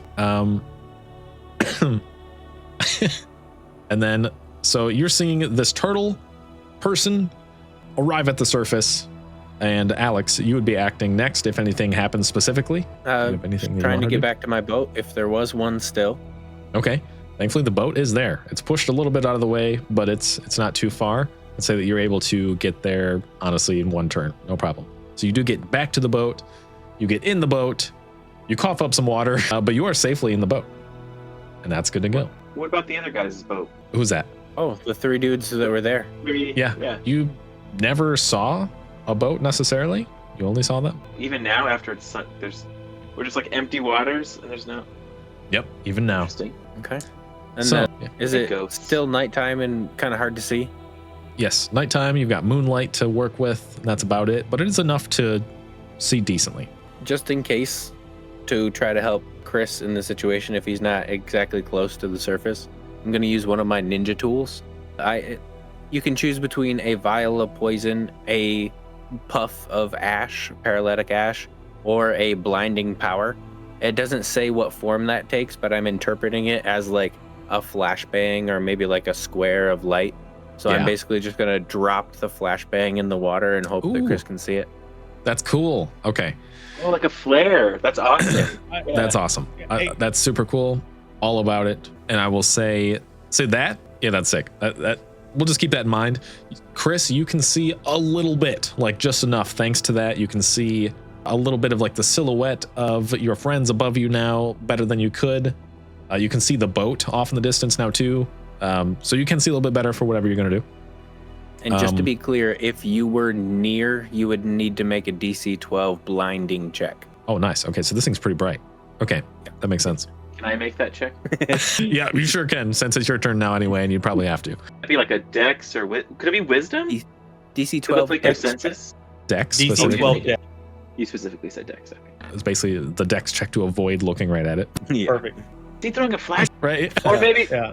I'm totally distracted, but my spirit companion's like wing comes up and covers my face. Oh, there you go. Cool. And after that happens, you do have a moment to act. You realize that the turtle creature is like right next to you, face to face. You can see him pretty decently now, thanks to Alex's light thingy. So, I'm gonna your turn. What do you do? reach my hand out and be like, "Here's our boat. Let's go." I told Okay. you for you. Okay. He like pretty much right away. He's just like, "All right, that's incredible. I can't believe I don't even know what's happening." He's like, "Where am I?" He's like looking around. He looks so confused, but he starts heading towards the boat.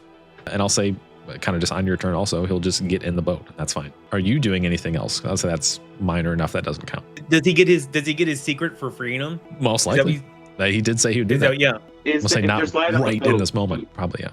I probably would be like, all right, it's okay to light torches now. Maybe to get some light in the boat to like quickly scan the tablet. Okay, I get that. That makes sense. I'll say, kind of as your action on behalf of Emma, Alex, do you want to light a torch so you can see in the boat better? Sure, but I want to remain as far away from the turtle man as possible. Okay, sounds good. So no problem. I'll say that as part of Homer's action, you're able to light a torch with his advice. And yeah, basically, turtle guy sits there, and you're kind of just like, stay over there. And he literally is just like at the front of the boat as he climbs in, and you're kind of at the back or whatever. So that's no issue. And there's a little bit more of a guiding light from there too. So Chris, that was 2 rounds at this point. I'm going to need a Constitution check. Yeah, I need to see. All right, I got a +2 to Constitution. Looking for a 12. 10. Okay. All right, so 1d6. 1d6 drowning damage. But he's gonna make it. Oh, Okay, it's a 6. Stop doing that it's to a- yourself. I have 9 HP. I have 9 Okay. HP. All right. I have 9 HP. Like Yeah. a violent So- fire entering your lungs, you just start gagging Yeah. violently, but you Yeah, reach the surface otherwise. So I'm holding my breath and I can just feel it in me, right? I'm like I have a little bit of like air kind of left in me, and I let a little bit out to kind of feel where the bubbles go on my face, so I can kind of tell which way is up. And as soon as I feel it, let's say like I feel the bubbles going up this way, and I look up, and then would I see the light then that Alex Yes. dropped down the thing? Yeah. I would push both my feet on that cage and just push myself as hard as I can towards the light to try to get to that as best I could. okay, you do exactly that. You get to the surface and literally just like exhale and just like so much water, just like water just like spewing from you, and then you take like one deep breath and you are like, that was way too close kind of thing. Like that was almost it for you, but you guys are all on the surface. And from there we can make it a little less rigid. You're noticing the Kappa is in the boat. You're noticing Alex's character is in the boat. Homer's character is just kind of like floating there next to you, basically. Like, what's the word? Treading water. Wow. So yeah, what's everybody doing now? What's happening? So me and Alex are not in the boat, right? Alex is in the boat. Chris, Okay. Yeah, Chris is not. I'm not. Homer Okay. is not. Gosh, Yeah. too many names. Gotcha. Okay, so yeah, so it's Homer's your turn right now, right? I would hop in the boat and I would try to do a quick scan of the tablet, Okay. just to make sure. I would be next to the Kappa, Okay, but quick scan of the tablet. let's do that first. You make your way to the boat. You look over the tablet real quick. It is written in Sylvan. You can read it. There is a boon secret. As you read this, you immediately gain 3 XP. It is a secret that's very important, valuable knowledge. You could sell this knowledge if you wanted to. Basically, you learn this Kappa's name is Ren. It's literally like a transcript of this prisoner. You're welcome. Gosh. Yeah, this Kappa's name is Ren. It tells of Ren's crimes. Ren's crime is specifically that he accepted bribes to leak battle plans to the first emperor. Like a legendary character. Like you don't know anything about this person realistically, but they're like treated as a deity, more or less. And you had no idea. Like there's no facts out there about what happens to the first emperor, but it was just a thing. It was almost like a creation myth, realistically, like not far from that. But yeah, apparently Ren, this humble Kappa you met, leaked some of the battle plans to the first emperor, and it got him eternally imprisoned in this Nautilus shell. This Nautilus shell was built specifically to imprison this like traitor, more or less. So you find that out. It's worth 3 XP to you. Oh man. Nice. Oh. Can I ask him what his secret is? Yeah. His secret, he turns to you and he's like, yes, it's the only thing I can remember. I feel like I was maybe burned into me or something, but says the ungodly. He betrayed the first emperor hundreds of years ago, leading to his defeat. This is worth another 2 XP that you learned this. We all learned this, though, I assume? This was I would say so, yeah. This would probably be something that goes to all of you. Okay. But yeah, basically, he tells you of the whole like downfall of the nearly mythological being, the first emperor. He's like I had all kinds of secrets and battle plans in my head. I leaked them. I got in prison forever for this. And this specific character, Seizo, may be setting up for even a cliffhanger or something like that. Seizo the Ungodly, a being that is deified, betrayed the first emperor and led to his defeat. I feel like this would come back on Kozo for being the one to free it. A person who's supposed to be internally like imprisoned. Yep. And at that, as soon as this info comes out, I'm gonna say like in the water, you're kind of like heading over to the boat, Chris, right? Yeah. And you're hearing some of this. And at that, you guys look below as there's like a strange like red illuminating thing. And you look below you and you see, you can't even tell how deep in the water, but just like two glowing, hauntingly red eyes coming up from hundreds of feet, maybe, like massive creature.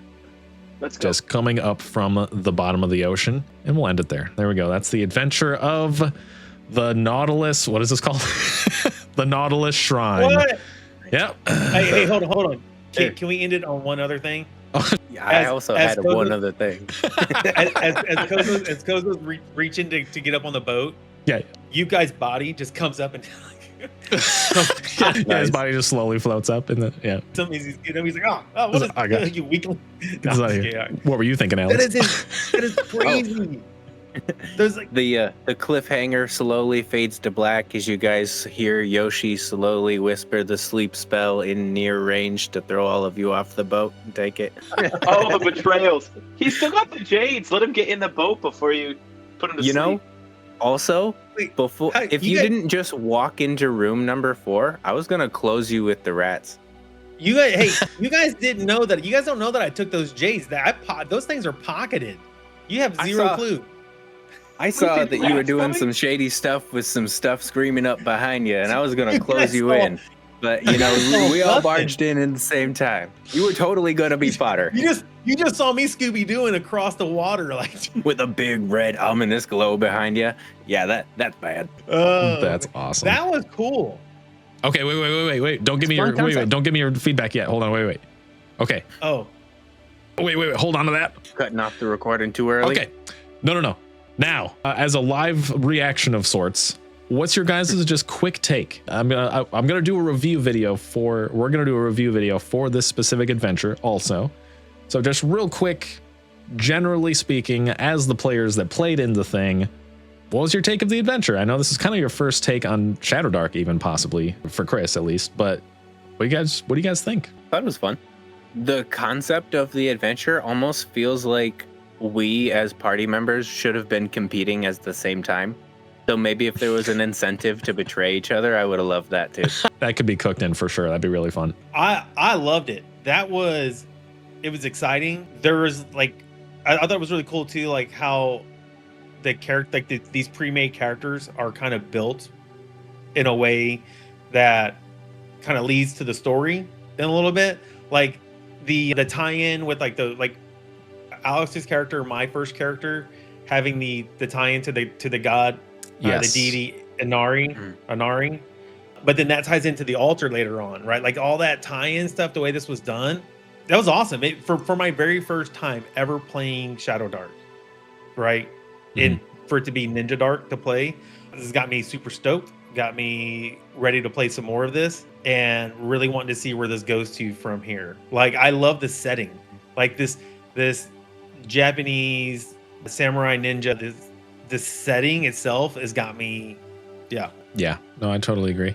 I think we're not like necessarily like sponsored or anything by these guys, for the record. I mean, I'm sure I would already say that at the video by now, but yeah, this isn't necessarily like a sponsored thing. It was literally just like a, hey, we're coming out with this. We've seen you play Shadowdark in the past. Like, here's his early access, play the game, see what you think of it. So, but yeah, I mean, I totally agree. I think it's really cool. I think I'm a huge nerd right now about Japanese culture and stuff like that. So I think it's pretty cool to include like so many, even just authentically Japanese like renaming and like words for like the deities, the items, the classes, all their relevant weapons and all that stuff. Like that's pretty cool. That's just a nice little touch. So But What he's did you also think? learning Japanese.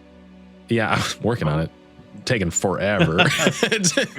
It's crazy. But Homer, you got any kind of takes on this? I think I would split my feedback into two pieces. So first, like a system agnostic of just the little mini adventure in and of itself, I think is pretty fantastic because this feels like something you could put into any campaign you're already running.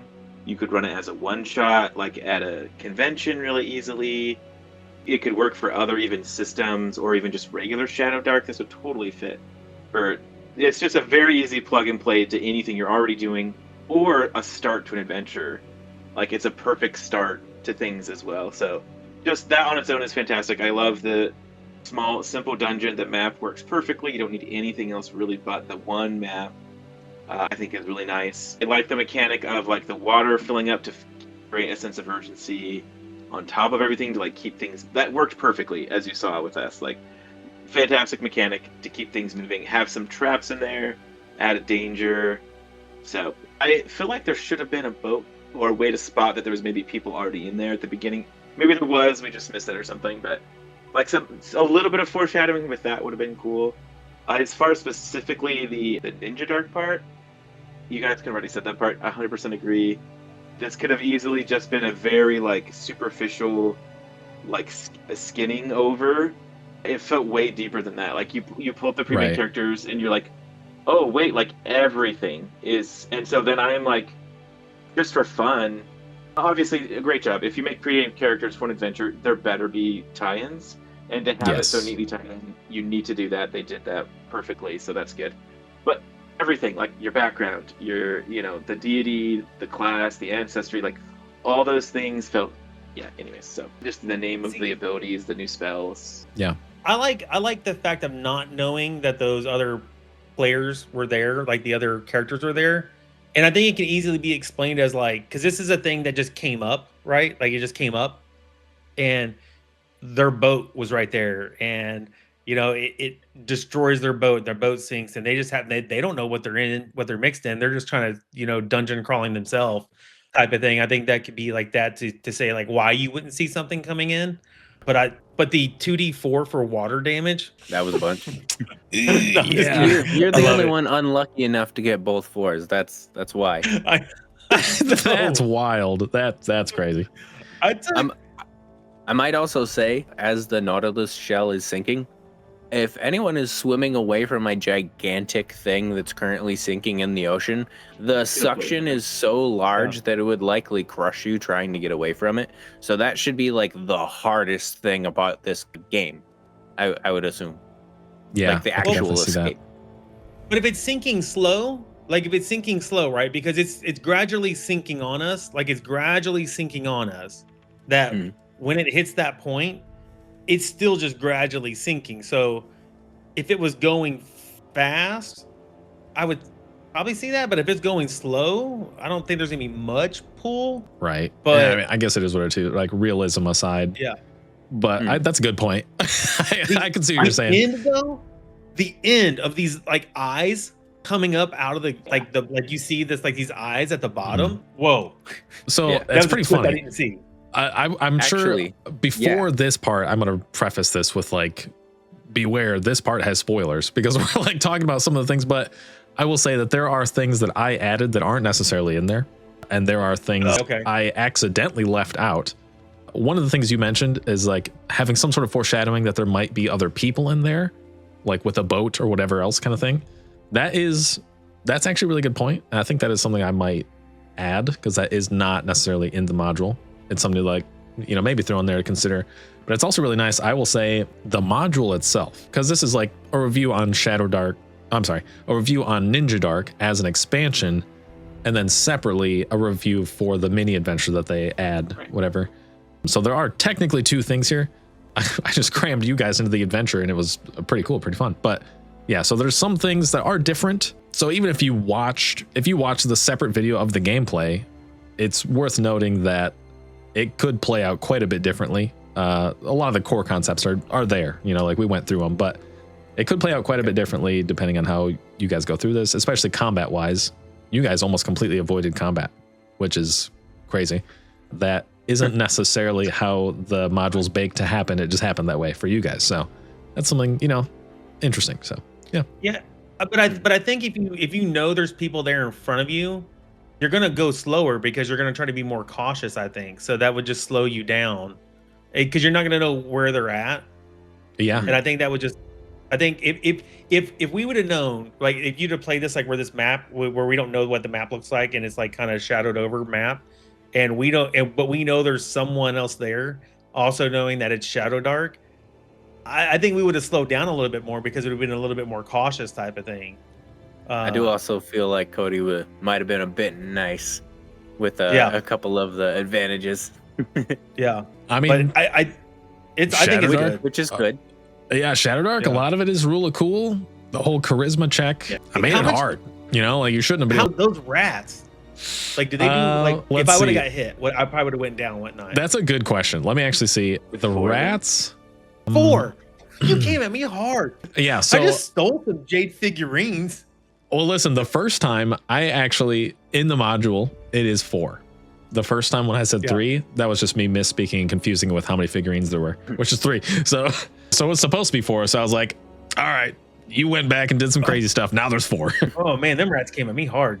But it would be basically when the explosion happens, it'd be like a dex save. It's supposed to be 12 is the DC. And if you fail a dex save, you take 1d4 damage. Not too crazy, but there are I would have died. 4 of them. So that could get deadly real quick. 4 to 16. Also, the overhead trap that just decimated Chris's first character. I'm not going to lie to you. I was rude. Right there. It's supposed to be 1d4. But you failed with a natural 1. I could have survived. And I was like, this is going to be deadly. Natural 1, that's hilarious. Nice. 2d4. And then, of course, they were both 4s. 1d4 damage. So, okay, I actually assumed that this is crazy. Actually, that's what I assumed you did because he got in that wood. So I was like, you probably doubled the damage. Like, it probably was normally a 1d4. Oh, yeah. Man. Yeah. So I think my 2/1 suggestion would be, or I guess, anyways, 2-part to the same thing. I think what I would have done, or it is 2 separate things. So the first part I would do is probably have it be that, like, there's some, like, the opening maybe is, like, up, using how there's, like, a ramp. I think it'd be cooler if it's, like, up in the air, and, like, you throw grappling hooks or something, and you climb up. Ooh. And so if you try to escape back that way, you'll know that there's ropes up to your boat, but it's a lot further distance. And then if you go the other way, there should probably be some kind of mechanic that the GM could just say, okay, here's the mechanic for this part. You have so many rounds to get it open. What do you mean by the rope? Like where the ropes, the grappling hooks go? So if you have a boat that you like, so the opening of the Nautilus shell. Nautilus shell, yeah. Was up in the air a little bit when we first arrived. Like boat comes in, and we had to throw grappling hooks up in. And then we climbed up the ropes to get inside. And then as it sank, the ropes would still be with it. You could, if like they were attached in some way, maybe, then there could be something where like if you go that way, you could climb the ropes up to the ship to like make it easier or something. Yeah, I could see like that. Well, I don't know if that would work because like if this Nautilus shell, right? Like for your movement that you get, like the movement that you get within Shadowdark itself, right? And if it's sinking every 15 minutes, which I picked up on, like your timers on this was that you'd be so far sunk, there's no going back out. Like you're not going to go back the way you came. You wouldn't have enough time. Well, if you would all the way in. Yeah, and if you really pushed through it, then you might be able to make it happen. You might be able to just make it in and out if something. Oh, a bunch of stuff can go much differently than it did with Ren at the end. Too. It was kind of just like a mess of like the water flooded you right then. You got to do something. So things could have happened much differently with Ren also. I was honestly expecting him to do a psycho freak out and attack somebody. That could have happened. So it really depends on how that was handled. I really didn't want to rescue him. I didn't want to rescue him, but I felt like because my monk is that character, he would make an attempt. Because like I'm thinking this dude's been down here multiple times. Like if it's like this dude didn't die before, like he should be able to not die now. Yeah.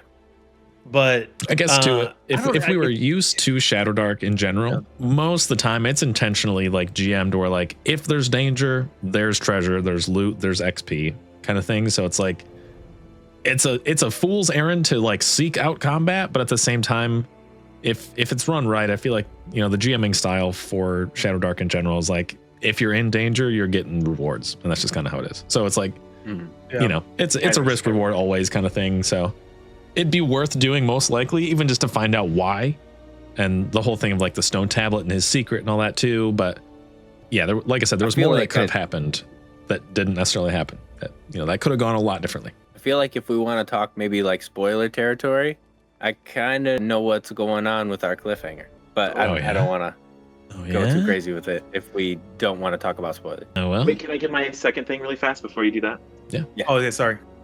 The other thing I would do is have us arrive on an actual ship with crew members and have that be the replacements as people die. Ah, that makes a lot of sense. Yeah. It's an easy excuse to keep things moving for sure.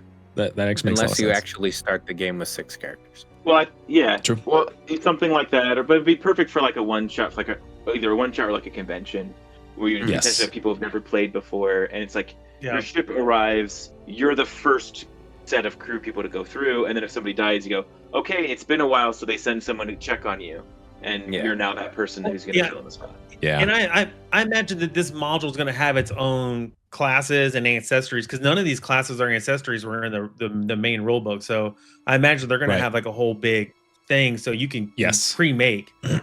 And they do already. I actually didn't give you guys the full book for Ninjadark. I just threw you in the adventure with the pre-made characters. But yes, 100%. Me and Alex were able to look over the Ninjadark supplement ahead of time, or like the early access version. So there's still some things that aren't there, but there is a ton. Like there's a bunch of new classes, items, magic items, ancestries, like tons of stuff. Like it's a full third-party expansion already. They might be adding more to it still, but it's really cool. All of it kind of matches this theme of the pre-generated characters that you guys got a hold of already too. It's pretty sweet. Yeah. You can feel how there was something on the character sheet that for the last one that I was playing that, like, again, I didn't really quite understand, which I think would be I think there's some stuff like, and I know it's probably going to go through like getting re-looked at and all of that, because like some of the stuff doesn't make sense with like Code of Honor. See Ninjadark for details. If broken, you lose the following features. But like I was like, I don't know what this, like, that's why I was trying to assume like what was going on here. Right. And then there was something else on here that I was reading, and I was like, this doesn't make sense to me the way it's written right now. But I imagine like as they go through this, it's going to get rewritten to be a little bit more clear and all of that. Yeah, I'm sure it will. And I'd say that part of that is also just not being that familiar with Shadowdark in general. Because like this is most people that are going to be picking this up have played Shadowdark. They're not going to be like, let's start a brand new RPG with this random third-party expansion. You know what I mean? Like, so like most people will already have a grasp on Shadowdark, and this is just like a fun, a new adventure, whatever. This is like how I started DC-20. I started at a level 3 character. Yeah, exactly. I started at a level 3 character in DC-20, like, and it was my very first. It's my very first TTRPG I actually played, and I just went like so like that's what it feels very appropriate with this with Shadowdark. My very first time with Shadowdark is a third-party expansion. Yeah, but true. I mean, I think it runs well. Like what Homer was saying, and like Alex has said too. Like the way it's set up and the way it's designed and the way this stuff kind of came out, it runs well for like if you did want to take this to a con and do like a quick one shot, barely knowing the rules whatsoever, you can teach someone Shadowdark itself with this easily, I think. Yeah. 100%. Especially if they've already played the most well-known and popular TTRPG is 5th edition D&D, and Shadowdark's rules in general are almost the same as 5e, and there's just like a lot of the bloated rules are removed, and there's like a few things like the torch timers and the always on initiative to make sure it's like everyone gets a relatively even amount of spotlight or whatever. Those things are added in, but if you know how to play 5e, you know how to play Shadowdark. They're almost the same game, just a lot simpler. So that's part of it too. Like you could 100% drop this at a con with random people, and as long as they know how to play 5e, which odds are pretty good, then like they don't even have to think. It's just like, here's your character. It's 3 times simpler than any D&D character you've ever run. Like you don't have to think. Here you go. Let's just play. And like you said, the game is like intentionally set up to have the timers where pretty much if you don't make it happen in an hour, there's going to be a quick resolution regardless. Either you escape and, you know, do your thing, or you die. It's like, you got an hour. So it's like, it's a quick, you know, drop and play session for sure. I think it's especially good for something like that, to run at a con, or, you know, if you only have a limited amount of time or whatever for a night, you know, it's good for that kind of thing. And you could even telegraph and say, by the way, like, you now are in the last 15 minutes. Yeah. Like, in 15 minutes, if you don't start leaving, all of your characters will die. Your characters are smart enough to know they have to flee in 15 minutes. In real world time type of a deal. You could do that at a con. That would be, no one would be upset by that. Yeah. No, 100%. Okay, No, well, that's enough. I love the system. Love the system. Love Shadowdark. And would, like, if anytime you guys want to like run Shadowdark again, I'm in 100%. Nice. No. Yeah, I feel like we only scratched the surface there. I love Shadowdark too. It's a really nice step away to just be like simplicity and, you know, the heart of the fun. It almost feels, it reminds me, even though I didn't really play TTRPGs as like a little kid, it reminds me of playing D&D as a little kid for some reason. It just feels like that to me, you know? Yeah. But in a good way. But with an adult, not like adult, but you know what I mean? But with a more mature, and there's, you know what I mean? You know what I mean? Yeah. No, I do know what you mean. Like, but like with an adult mind, not that any of us are adults. But, you know, it's not kiddie, like it's not like, you know, frou, whatever. I can't think of any of the right words, but you know what I mean? Yeah, no, I get it. Yeah, okay. Well, cool. That's a nice real-time actual reaction from just played the game. This is your take on it, you know, like that's kind of cool. But yeah, so yeah, that's it. I'm gonna be done recording now, at least. That's good. Good job, guys.